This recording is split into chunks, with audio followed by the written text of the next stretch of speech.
Hello everyone. Welcome back to my YouTube channel Shrida biology. और आज की इस वाली वीडियो में हम देखने वाले हैं कॉलोनी हाइब्रिडाइजेशन। राइट, हमने दो तरह के हाइब्रिडाइजेशन पढ़े हैं बेसिकली। अपनी ग्रेजुएशन लेवल में हम ये पढ़ते हैं, एक तो होता है आपका plaque hybridization. Plaque hybridization that is basically used for your bacteriophage, right. और कॉलोनी हाइब्रिडाइजेशन हम यूज करते हैं बैक्टीरिया के लिए। तो ये सब प्रोसीजर पढ़ने से पहले हमें पता होना चाहिए कि कॉलोनी हाइब्रिडाइजेशन होता है क्या है। देखो, तो इधर मैं आपको समझा देती हूँ कॉलोनी हाइब्रिड। देखो, आज हम ये पूरा देखने वाले हैं कॉलोनी हाइब्रिडाइजेशन, उसके स्टेप्स। ठीक है, एंड ये लास्ट में एक डायग्राम है। See here, colony hybridisation is basically एक, देखो कॉलोनी हाइब्रिडाइजेशन जो होता है ना, ये एक ऐसा मेथड होता है जिससे हम क्या करते हैं, एक बैक्टीरियल कॉलोनी को सिलेक्ट करते हैं। देखो बैक्टीरियल, लेट्स देखो मैं एक रैंडम एग्जांपल देती हूँ। ये आपके पास एक बैक्टीरियल, यहाँ पे आपके पास ना बहुत सारे प्लाज्मिड थे। ठीक है, इस प्लाज्मिड में आपने क्या किया, आपने अपनी इंसुलिन की जीन इंसर्ट कर दी, या फिर आप कोई भी अपनी जीन इंटरेस्ट को आप यहाँ पे, मैंने यहाँ पे क्या कर दिया, ऐड कर दिया। तो मैंने क्या बना दिया, रिकॉम्बिनेंट प्लाज्मिड बना दिया ना, है ना। यहाँ पे मैंने अपनी जीन को ऐड कर दिया। अब मैं क्या चाहती हूँ कि इनको मैंने किस में इंसर्ट करा दिया, मैंने अब इनको एक बैक्टीरिया के अंदर इंसर्ट करवा लो। ये अपना एक इकोलाई, ऐसे बहुत सारे इकोलाई बैक्टीरियाज है। ठीक है, ऐसे बहुत सारे इकोलाई बैक्टीरिया हैं। अब मैंने क्या किया, उन सबके अंदर एक एक प्लाज्मिड जो है इंसर्ट कर दिया। ठीक है, इस तरह से। तो बेसिकली अब क्या हुआ कि अब मैंने इन सारे बैक्टीरियाज को मैंने कल्चर मीडियम देख के इनको अपनी पेट्री प्लेट में मैंने ग्रो कर रखा है। अब ऐसे बहुत सारे बैक्टीरिया हैं जिसमें मुझे, आप देखो ये जो आपके पास जो कल्चर प्लेट होगी ना, उसमें आपको ये जो बैक्टीरियल की कॉलोनी है वो इस तरह से दिखाई देगी। ठीक है, अब इस आपके पास ये बैक्टीरियल की कॉलोनी है, लेट से 1000। ठीक है, आपके पास कितने बैक्टीरिया से 1000। बट जो ये आपने रिकॉम्बिनेंट बन पाए, जिसमें हमारी सिर्फ इंसुलिन की जीन ऐड हो पाई है, वो सिर्फ और सिर्फ कितने प्लाज्मिड है जिनके अंदर हमारी जीन इंटरेस्ट हो पाई है, मतलब जीन इंसर्ट हो पाई है, दैट इज योर 3। तो यहाँ पर ऐसे 3 है। ठीक है, बट क्योंकि यहाँ तो मैंने इसे पर्पल कलर से दिखा दिया है, बट अगर हम इसे पेट्री प्लेट में देखते हैं तो हमें सारे बैक्टीरिया एक जैसे लगते हैं। ठीक है, तो हम उस टाइम कैसे आइडेंटिफाई कर पाए कि हमारा इनमें से कौन सी रिकॉम्बिनेंट वाला है। ठीक है, इनमें से हमारा कौन सा डिजायर बैक्टीरियल कॉलोनी है जिसके पास हमारी डिजायर जीन ऑफ इंटरेस्ट है। तो उसको आइडेंटिफाई करने के लिए कि हमारा जो डिजायर जो जीन ऑफ इंटरेस्ट है, डिजायर बैक्टीरियल कॉलोनी जिसके पास हमारा जीन है इंसुलिन का, वो हम यहाँ पे बेसिकली आइडेंटिफाई करते हैं। अब देखो, यहाँ मैंने इंसुलिन जस्ट एक रैंडम एग्जांपल दिया है। हमारी डिजायर्ड जीन कुछ भी हो सकती है जो हमने उस प्लाज्मिड के अंदर क्या किया, इंसर्ट किया। ठीक है, तो उसके लिए हम करते हैं क्या, बेसिकली कॉलोनी हाइब्रिडाइजेशन। तो अगर कॉलोनी हाइब्रिडाइजेशन से रिलेटेड जो क्वेश्चंस हैं वो हमारे एंट्रेंसेस में आते हैं, लाइक बीएससी एग्जाम्स में भी आ जाते हैं। ठीक है, सीयूटी पीजी वाला होता है, उसमें पूछ लेते हैं कि कॉलोनी हाइब्रिडाइजेशन किसके लिए यूज करते हैं। तो colony hybridisation is used for the bacterial colony को आइडेंटिफाई करने के लिए। और अगर आपसे आ जाए प्लेक हाइब्रिडाइजेशन किसके लिए यूज करते हैं, तो it is used for your bacteriophage. ठीक है, लैम्डाफाज के लिए। ठीक है, बैक्टीरियोफाज के लिए, बैक्टीरियोफाज। अब देखो, कॉलोनी हाइब्रिडाइजेशन में क्या करना है, लेट्स से ये आपकी क्या है, बहुत सारी कॉलोनीज हैं, ये कहाँ पे ग्रो कर रही है, ये आपकी एक पेट्री प्लेट है। वहां पर मैंने न्यूट्रेंट मीडियम दे रखा है। Nutrient medium LB growth medium होता है ना, उसका न्यूट्रेंट न्यूट्रेंट मैंने दे रखा है बैक्टीरिया को ग्रो करने के लिए। उनको जो भी उन बैक्टीरिया को ग्रो करने के लिए चाहिए होता है वो सब मैंने इसमें दे रखा है। अब मुझे क्या करना है, क्योंकि मुझे अपनी डिजायर इंसुलिन वाला वो जो रिकॉम्बिनेंट थे वो मेरे को आइडेंटिफाई करने हैं ना, वो आपके यहाँ पर है। देखो, अब मैं ये अलग कलर से दिखा रही, बट मुझे इस टाइम मुझे नहीं पता कि मेरे डिजायर जो रिकॉम्बिनेंट है ना, जिसके वो मेरे प्लाज्मिड कहाँ है, जिनके पास मेरी जीन ऑफ इंटरेस्ट है, वो मुझे नहीं पता इस टाइम। तो ये तो मैंने अलग कलर से दिखाया, बट हमें उस टाइम ऐसे दिखाई नहीं देता है। तो इसलिए हम क्या कर रहे हैं, हमने क्या किया, हमने एक नाइट्रोसेलुलोज मेम्ब्रेन यूज की। देखो, ये हमने सदर्न ब्लॉटिंग में भी देखा था कि नाइट्रोसेलुलोज जो फिल्टर होता है एक मेम्ब्रेन होता है। ये मैंने मेम्ब्रेन क्या कर दिया, इसके ऊपर जो आपकी ये है ना, आपकी आगार जो भी प्लेट है, पेट्री प्लेट है, उसके ऊपर को आपको कुछ नहीं करना, आपको एक मेम्ब्रेन लेनी है, that is your nitrocellulose filter. और आपको जस्ट उसके ऊपर क्या कर देना, इस रख देना है। ठीक है, इसके ऊपर आपको एक नाइट्रोसेलुलोज के मेम्ब्रेन को ढक देना है, रख देना है। आप जैसे रखोगे और आप प्रेस करोगे, ठीक है, इसको हम ना पेट्री प्लेट को मास्टर प्लेट भी बोल देते हैं। क्या बोल देते हैं, master plate. So don't confuse, right, कि मास्टर प्लेट क्या है एंड योर आपका वो पेट्री प्लेट क्या है। तो master plate is something like petri plate, जहाँ पर आपकी कॉलोनीज ग्रो कर रही है। ठीक है, हमने क्या यूज किया, हमने नाइट्रोसेलुलोज फिल्टर की हेल्प से नाइट्रोसेलुलोज क्या कर दिया, उसके आपकी जो पेट्री प्लेट है उसके ऊपर उसे कवर कर दिया, रख दिया, ढक दिया उसको बेसिकली, है ना? आप विद द हेल्प ऑफ हाथ से नहीं, with the help of any spatula और मतलब बेसिकली कोई पिन की हेल्प से आपको रख देना। अब थर्ड स्टेप पे क्या होता है, क्योंकि अब मैंने इसको प्रेस कर दिया है तो अब जो यहाँ पर जो बैक्टीरियल कॉलोनीज होंगी वो कहाँ पे जाके चिपक जाएंगी, आपकी नाइट्रोसेलुलोज फिल्टर मेम्ब्रेन पर, ठीक है?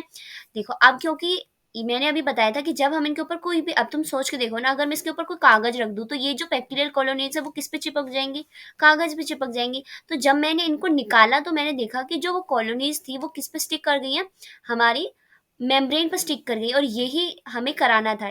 इस स्टेप को हम बोलते हैं ब्लॉटिंग। क्या बोलते हैं? ब्लॉटिंग। जिसने सदन ब्लॉटिंग या पढ़ा होगा वहां पे ब्लॉटिंग एक टर्म आती है, ठीक है? ब्लोटिंग इज समथिंग जब आपका कोई भी कॉलोनीज या कोई भी सब्सटेंस आपका कहाँ पे आ जाए, दूसरी मेम्ब्रेन पर ट्रांसफर हो जाए, ठीक है? तो अब मैंने क्या किया, इस मेम्ब्रेन को निकाल लिया। अब मेरे को इस मास्टर प्लेट का कोई काम नहीं है, मैंने सिर्फ मेम्ब्रेन को बाहर निकाल लिया। अब उस मेम्ब्रेन पर मेरे को बैक्टीरियल की क्या दिख रही है, बहुत सारी कॉलोनीज दिख रही है ना? और वहां पे मेरा कहीं जीन वाला इंटरेस्ट भी होगा, जहाँ पर मैंने इंसुलिन की जीन रिकॉम्बिनेंट बने हुए थे वो भी थे। अब मेरे को क्या करना है, क्योंकि यहाँ पे बैक्टीरियल कॉलोनीज है, ठीक है, बैक्टीरियल कॉलोनीज है। जस्ट 1 मिनट में समझा देती हूँ यहाँ पर। मान के चलो मैंने अभी बताया था आपको बैक्टीरियल कॉलोनीज है ना? तो बैक्टीरियल की कॉलोनीज के अंदर क्या होंगी, अब हमारा डिजायर्ड जीन है, ठीक है? तो अगर मेरे को ये आइसोलेट करना है, अगर आपको डिजायर्ड जीन निकालना है तो सबसे पहले आपको बैक्टीरियल की जो वॉल है, सेल वॉल, उसको तोड़ना पड़ेगा। सेल वॉल को तोड़ोगे तभी तो आपका ये जो है डिजायर्ड जीन वो निकल पाएगा, है ना? तभी तो वो क्या होगा, डिजायर्ड, एक मिनट, तभी आपका डिजायर्ड जीन निकल पाएगा बेसिकली।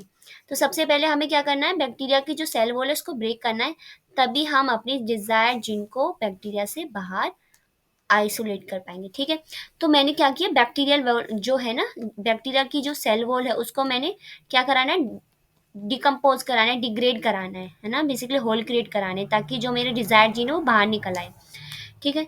थोड़ा मतलब खुल जाए, है ना, मेम्ब्रेन को सेपरेट करने के लिए। तो हमने यहाँ पे क्या ऐड किया है, इसलिए हमने यहाँ पे यूज किया है एसडीएस, ठीक है? SDS is type of anionic detergent. Anionic detergent, anionic detergent होता है दैट लाइजेस कर देता है किसके, बैक्टीरिया की सेल वॉल को। और क्योंकि अब जो डीएनए निकलेगा हमारा जीन ऑफ इंटरेस्ट, अब वो डबल स्टैंडर्ड ना हो, तो सिंगल सिंगल स्टैंडर्ड करने के लिए हमने क्या यूज किया, एसडीएस वगैरह यूज किए हैं, ठीक है? अगर हम यहाँ पर सिंगल सिंगल स्टैंडर्ड डीएनए क्यों कर रहे हैं, अब वो मैं बाद में बताऊंगी, ठीक है? हम यहाँ इसलिए क्यों कर रहे हैं, तो हम यहाँ पे क्या करें, जो डबल स्टैंडर्ड डीएनए है उसको यहाँ पे हम क्या करें, सिंगल स्टैंडर्ड करें, ये हमारा फंक्शन है। तो हम इसे किसकी हेल्प से करा रहे हैं, basically with the help of your SDS. Just 1 minute, with the help of SDS and your मतलब एनएओएच की हेल्प से भी करा देते हैं, ठीक है? बेसिकली हम ये ट्रीटमेंट दे रहे हैं। जस्ट 1 मिनट बच्चों, ठीक है? तो यहाँ पे हमने क्या किया, अब फिल्टर पे ही ये सब हम जो ट्रीटमेंट्स डाल रहे हैं, एनएओएच हुआ, ठीक है, एसडीएस हुआ, ये हम कहाँ पर डाल रहे हैं, इस फिल्टर मेम्ब्रेन पर ही डाल रहे हैं, ठीक है? फिल्टर मेम्ब्रेन पर डाल दिया। अब जिससे क्या होगा, सिंगल स्टैंडर्ड हमें क्या दिख रहे हैं, डीएनए दिखाई दे रहे हैं। देखो यहाँ पे दिख रहा है सिंगल स्टैंडर्ड डीएनए, इस तरह से हमें दिखाई देने लगे, क्योंकि सेल वॉल जो है वो क्या होगी, लाइस हो गया, है ना? लाइसिस करा दिया हमने उसकी, और जो डबल स्टैंडर्ड जो डीएनए थे वो हमने सिंगल स्टैंडर्ड करा दिए। नाउ देखो, अब जब आपके सिंगल स्टैंडर्ड डीएनए हो गए, ठीक है, अब मुझे पता है कि मुझे इंसुलिन की जीन चाहिए, कि मैं यही देखना चाहती हूँ कि मेरी इंसुलिन की जीन इस पूरे बैक्टीरियल कॉलोनी में है कहाँ। तो मुझे पता है, मैं इंसुलिन की जीन का सीक्वेंस मुझे पता होगा, है ना? उस डीएनए का सीक्वेंस मुझे पता होगा, लेट्स से GATC TA। तो मैं ना एक ऐसा प्रोब बनाऊंगी जो बिल्कुल इसके कॉम्प्लीमेंट्री होगा, है ना? तो वो क्या करेगा, जब मैं ये प्रोब ऐड करूंगी, ये प्रोब वहीं जाके बाइंड करेगा जहाँ इसके कॉम्प्लीमेंट्री सीक्वेंस होंगे। तो क्या होगा, ये उधर जाके जब जब बाइंड करेगा, जस्ट, ठीक है? देखो अब इसके पास मैंने सीक्वेंस बताए थे GATC TA। और जो आपका ऊपर वाला मैंने यहाँ पे प्रोब ऐड करवा रही हूँ, उसका सीक्वेंस क्या है, उस प्रोब का सीक्वेंस है यहाँ पर, इसका जस्ट कॉम्प्लीमेंट्री मैंने यहाँ पे खुद से सिंथेसाइज करवाया। तो जी का कॉम्प्लीमेंट्री C, ए का T, और ए का D हो गया, C का GANT, इसका कॉम्प्लीमेंट्री बनवा दी। ये मैंने खुद से सिंथेसाइज कराया, प्रॉप्स बोल सकते हो, प्राइमर्स, ठीक है? तो ये मैंने सिंथेसाइज कराई, मैं इसलिए डाल रही हूँ ताकि ये मेरा डिजायर्ड जो डीएनए है, डिजायर्ड डीएनए के साथ क्या कर जाए, बाइंड कर जाए, कॉम्प्लीमेंट कर जाए। जब ये कॉम्प्लीमेंट कर जाएगा, बाइंड कर जाएगा, तो क्या बन जाएगा, हमारा डबल स्टैंडर्ड डीएनए बन जाएगा, है ना? Double standard. तो हमारा डिजायर्ड जीन के साथ हमारा प्रोब भी बाइंड कर जाएगा। तो हमें डबल स्टैंडर्ड कॉम्प्लेक्स मिल जाएगा। तो यहाँ पर मैं यहाँ पर थोड़ा सा क्लीन कर देती हूँ, अब इसे डायग्राम से समझते हैं। तो हमने समझ गया, हमने सिंगल स्टैंडर्ड इसलिए कराए थे। अगर मैं सिंगल स्टैंडर्ड ना कराती तो हमारा ये प्रोब जो है वो बाइंड नहीं करता ना। अगर ये डबल स्टैंडर्ड होता तो क्या हमारा प्रोब बाइंड करता? नहीं कर पाता। इसलिए मैंने यहाँ पर सब इस वाले स्टेप पे एनएओएच एंड एसडीएस से ट्रीट कराया। देन क्या हुआ, यहाँ पे देखो सिंगल स्टैंडर्ड डीएनए था, उस पर हमारा ये जो प्रोब है ब्लू कलर का वो बाइंड कर गया है। ठीक है, अब जब ये बाइंड कर गया, अब मैंने यहाँ पे कराया ऑटो रेडियोग्राफी कराई है, एक्सरे कराया है बेसिकली। और वहां पर मेरे को जहां भी मेरी जीन ऑफ इंटरेस्ट थी वो मेरे को इधर दिखाई देती है ना। यहाँ पे मैं जो दिखा रही थी हमारी इंसुलिन की जीन्स जो थी वो यहाँ पर है। अब हमें कैसे पता लगा? क्योंकि यहाँ पर ही मेरा प्राइमर जाके अटैच किया है, और जब अटैच हो गया तो डबल स्टैंडर्ड डीएनए बन गया होगा। ठीक है, तो इसलिए वो यहाँ पे क्या हो रहा है, शो हो रहा है ऑटो रेडियोग्राफी में। ठीक है, अब ये हमें पता लगी ये दो वो जगह है कॉलोनीज में, दो ऐसी जगह है जहाँ पर मेरा क्या मिल रहा है, यहाँ पर ही वो दो रीजन है, जस्ट 1 मिनट। ये ऐसी दो जगह है जहाँ पर मेरा क्या मिल रहा है, जीन इंटरेस्ट मिल रहा है ना। 1 मिनट, जीन ऑफ इंटरेस्ट मिल रहा है, ये देखो है ना। तो ऐसे हमें पता लग जाएगा, और हम क्या करेंगे, बैक्टीरियल की कॉलोनी से वहां पर उनको क्या कर लेंगे, सेपरेट कर लेंगे या फिर आइसोलेट कर लेंगे। ठीक है, कि यहाँ पर मेरी क्या है, इंसुलिन की जीन। तो ये हमें कैसे पता लगा है यहाँ पर है, वो हमने ऑटो रेडियोग्राफी में जो पोजीशन आई है वो इधर आई है, तो उसी को हम फिर पेट्री प्लेट में जाके उसको आइसोलेट कर लेंगे। ठीक है, ये सब हमने यहाँ पे पढ़ लिया। अब थोड़ा इसका ये पढ़ लेते हैं फटाफट से। देखो, टेक्निक ही हम कॉलोनी हाइब्रिडाइजेशन यूज करते हैं फॉर बैक्टीरियल कॉलोनीज को आइसोलेट करने के लिए। ठीक है, जो हमने जेनेटिक इंजीनियरिंग करके हमने बैक्टीरियल कॉलोनीज प्रिपेयर कराई थी, उनमें हमारा जीन जो है, टारगेट डीएनए वाला जो जीन ऑफ इंटरेस्ट है वो कहाँ पर है, तो उसको आइसोलेट कराने के लिए हम क्या यूज करते हैं, कॉलोनी हाइब्रिडाइजेशन। जिसमें कि हम करते हैं रेडियो लेबल डीएनए या आरएनए प्रोब, यानी जो मैं प्रोब यूज कर रही हूँ वो आपके डीएनए भी हो सकते हैं और आरएनए भी हो सकते हैं। बट हमने वो क्या कर दिया, रेडियो लेबल कर दिए, जहाँ भी वो जाके जब बाइंड करेंगे, ठीक है, जहाँ भी वो बाइंड करेंगे तो हमें एक इन्फ्लोरेसेंस आ जाएगी, है ना। ये मैंने लेट्स से ब्लू कलर से कर दिया है ना, टैग कर दिया है। तो यहाँ पर मेरा है डीएनए, जहाँ पे ये जाके बाइंड करेंगे, तो जब ये बाइंड करेंगे इसके साथ तो यहाँ पे ब्लू कलर शो आ जाएगा ना, इसलिए हमने इसे क्या कर दिया, रेडियो लेबल कर दिया। ठीक है, थर्ड स्टेप में क्या होगा, सबसे पहले वही है, सबसे पहले मास्टर प्लेट पे कॉलोनीज होती है, मास्टर प्लेट से हम उन्हें ट्रांसफर कराते हैं नाइट्रोसेलुलोज मेम्ब्रेन पे। देन क्या करते हैं, हम उनको reference point is mark for the further comparison. After colonies हम क्या करते हैं, कॉलोनीज को जैसे ही मैंने नाइट्रोसेलुलोज मेम्ब्रेन पे ले लिया है, नाइट्रोसेलुलोज मेम्ब्रेन पे लेने के बाद मैं उसको किससे ट्रीट करा रही हूँ, एनएओएच एंड एसडीएस से।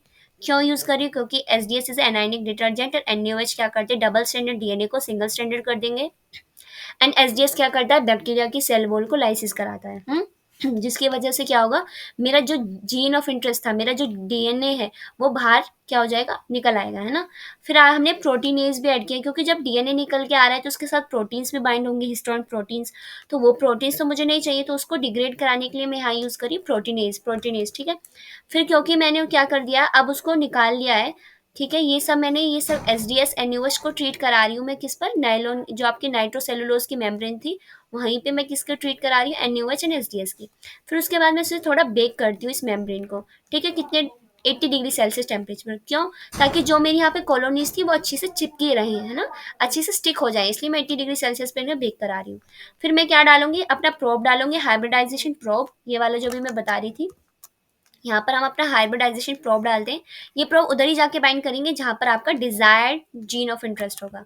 ठीक है, जैसे ही वो बाइंड करेगा हमें क्या दिख जाएगी, एक फ्लोरिसेंस भी दिख जाएगी, क्योंकि मैंने उसे टैग कर दिया है डीएनए की या आरएनए प्रोब को। ठीक है, फिर वॉशिंग ऑफ कर देंगे, क्योंकि अनहाइब्रिडाइज प्रोब, मान लो कि कुछ प्रोब्स ऐसे होंगे जो बाइंड नहीं करे होंगे, तो उनको हटाने के लिए मैंने यहाँ वॉशिंग कर दिए, है ना, वॉश आउट कर दिया। फिर हाइब्रिडाइज कॉलोनीज आपको मिल गई होंगी, इधर आपको एक डार्क बैंड दिखाई दे जाएगा। फिर हमने वो कैसे विजुअलाइज किए, बाय ऑटो रेडियोग्राफी, है ना। सेम स्ट्रक्चर यहाँ पे दे रखा है, ये मेरी नाइट्रोसेलुलोज मेम्ब्रेन है, मैंने इसको डिस्क पर मतलब कॉलोनीज मास्टर प्लेट पे चिपका दिया। देखो, अब इस यहाँ पर क्या आ जाएंगी, वो बैक्टीरिया कॉलोनीज के इम्प्रिंट्स आ जाएंगे, छप जाएंगे ना, ये आप देखो कॉलोनीज आ गई। कॉलोनीज जैसे आई मैंने यहाँ पर किस किस से ट्रीट करा दिया, एनओएच एंड एसडीएस से ट्रीट करा दिया। ठीक है, फिर उसके बाद मैं इसको थोड़ा क्या करती हूँ, इसी पर फिर इसको मैं थोड़ा बेकिंग कराती हूँ, है ना। कितने टेम्परेचर पे, 80 डिग्री सेल्सियस पे। फिर उसके बाद मैं क्या डालती हूँ, अपना प्रोब डालती हूँ, रेडियो लेबल प्रोब। जैसे रेडियो लेबल प्रोब बाइंड कर जाता है तो हमें क्या होगा, ऑटो रेडियोग्राफी आ जाएगी, है ना, हमें अपने बैंड्स दिख जाएंगे। अब देखो, इससे हमें पता लग जाएगा, ये हमें पोजीशंस मिली, ये वाली पोजीशंस और ये वाली पोजीशन। फिर हम जाके चेक करेंगे कि कहीं ये वाला और ये वाला हमारा क्या हो सकता है, यहाँ पर हमारी जीन ऑफ इंटरेस्ट हो सकती है। तो ऐसे हम क्या करते हैं, फिर हम इनको क्या करते हैं, स्क्रैप आउट कर लेंगे यहाँ से इन दोनों को, ठीक है। This is of gene of interest. तो ऐसे हम बेसिकली कॉलोनी हाइब्रिडाइजेशन करते हैं। आई होप आपको ये वीडियो समझ आई होगी। अगर आपको ये कॉन्सेप्ट क्लियर हो गया तो please subscribe my channel and for more upcoming videos stay tuned. Thank you so much everyone.